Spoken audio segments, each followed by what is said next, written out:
So I'm going to talk to you about attention. And, you know, I'm incredibly privileged because right now I've got all of your attention. And that attention has value. And if you understand the true value of attention, you can achieve some remarkable things. Now, essentially, for a very long time, we never really had to think about attention and what it sort of meant to us. But with the advent of information technology and, of course, the internet, we've now got the kind of mechanism available to us that measures all the inputs of our attention. And if you can then measure all of that, you can then appreciate that it has some sort of value. Now, obviously, the value that it has just depends on what's commanding your attention. But there was such an amount of thought that went into this that an organization called Attention Trust essentially laid out a kind of a credo, if you will, for what attention is really all about and how it should be protected and therefore valued.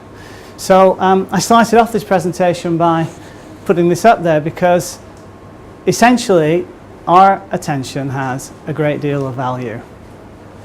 And as we have sort of evolved sociologically and economically over the last 150 years or so and beyond, you can see that the amount of attention, the amount of inputs that have necessarily become part of the human condition have grown considerably over time, because when you were in the agrarian society there wasn't that much going on in your life that commanded your attention.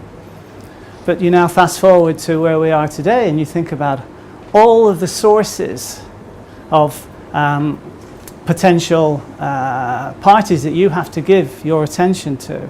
It's mind-boggling.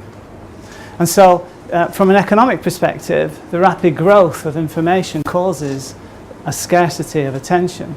And this was identified in 1971. And in 1997, in a really a landmark piece on the web by Michael Goldhaber, he looked at the potential impact of the internet on our attention and what it might mean for us.